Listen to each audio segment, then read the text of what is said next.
Hi there guys, it's Pip here. So as I said, I'd try and do a video every day for you. So today I want to talk to you about the power of reactions. So obviously this situation that we're in right now with COVID-19 is, things are not quite plain sailing and there's still a lot of uncertainty in the air.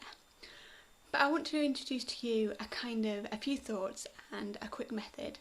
And this comes actually from a guy called Tim Han. So Tim is a sort of international speaker, if you like. He is head of a business that focuses on self-development, personal development for individuals and businesses. And his story is that when he was very, very young, his parents had a turbulent time, and he remembers waking up one night and going downstairs, hearing his mum screaming and hearing his dad close the door of the house, and he never saw his dad again, which led to a lot of trouble in his life. He moved to England from Korea and experienced a lot of bullying, fell into the wrong crowd, got bad grades, and really needed to turn his life around, which he did. And these are some of the methods that he's personally used, and I want to pass them on to you today. He's actually doing a web class after this, so I can't spend too long on this. But if you're watching other videos on YouTube, you might see his ad pop up to his web class too. It's free of charge, guys. You've got nothing to lose, so go for it. So let's just share this with you. So there's two things I really want to share, but I think I'm just going to do them one at a time. So the first one is the 4 layers of truth. But as I say, the second one, which I want to talk to you about today, is about the power to react. So if I were to say to you, you're an idiot, some people, that would offend them. If I was watching this video, I'd probably laugh because, it's like a random person calling you an idiot that you don't really know and doesn't have really the right to judge you. But say it was your best friend, they called you an idiot, you'd be really upset, I imagine. Now, the thing is, if your best friend turned around and said to you, you've got purple hair, well, you wouldn't be offended because you'd know in yourself that you don't have purple hair, and in any case, why would that be a bad thing? So the truth is, one thing you believe and one thing you don't. And that might be because you believe your best friend, you trust their judgment. But really, it's all to do with what you actually say to yourself after they stop talking.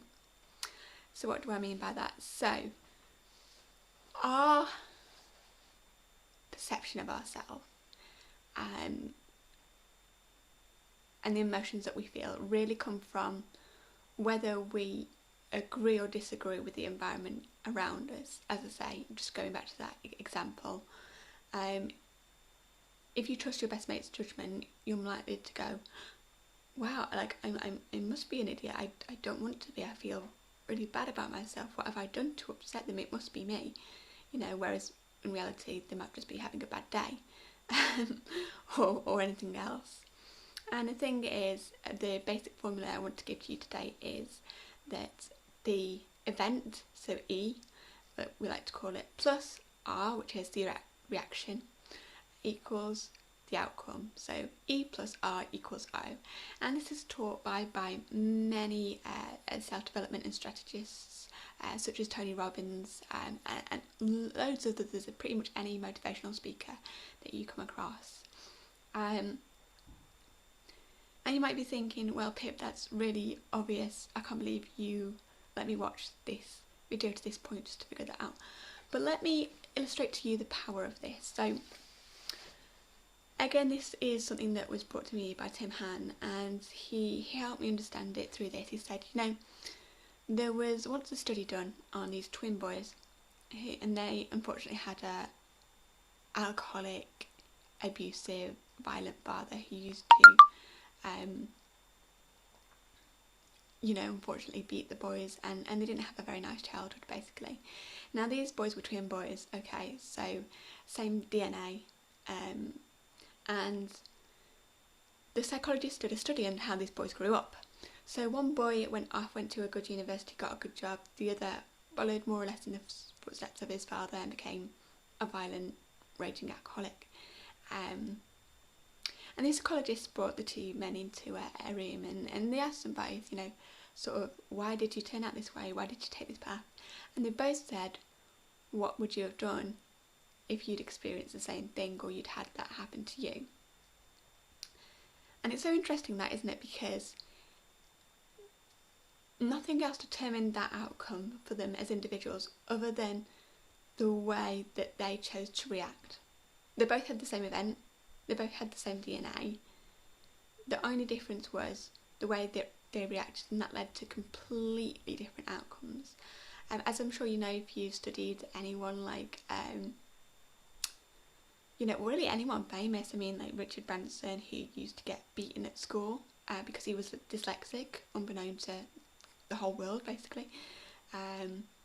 Les Brown, who, you know, was adopted and was labelled middle retarded at school. So stupid and you can't learn. Dean Graziosi had the same experience. Gosh, let me think. Brendan Burchard, who is again another kind of strategist / motivational speaker, had a horrific car crash when he was 19 years old. A lot of people who've had really bad things happen in their life, it's the way you choose to react to them. Even people like Madonna, who at one point in her life, you know, she's had violent marriages. There was a point in her life when she was eating out of bins, out of public bins.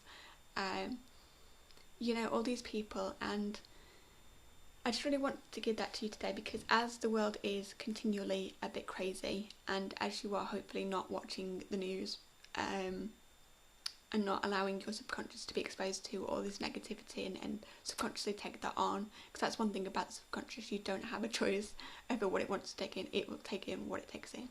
That's why it's the subconscious. I want you to make the conscious, deliberate, determined effort to be positive. So for example, whilst I'm doing this video right now, I don't feel very positive, I don't feel very energetic, I don't know really what to do next. I've got a lot of thoughts going on in my head about what the future could or could not bring. I'm exploring a lot of avenues. I've got a lot of things open which can be a bit confusing. So I don't necessarily feel that positive. And you have to really take some time out just to say kind things and say nice things to yourself, because nobody has a crystal ball, you know. And I don't want to shock you, but I want to let you know that in this recession there are a few people out there, Robert Kiyosaki, Warren Buffett,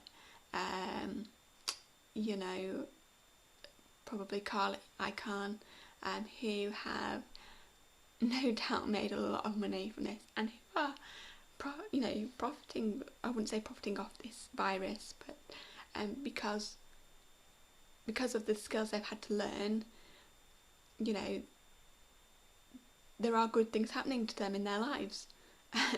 So it is possible to have a good outcome from all this. And as I say, I hope you've not been too badly affected. I hope you've not had any relatives pass away. As I say, I do know what it's like to have relatives that have died, because my father passed away a couple of years ago.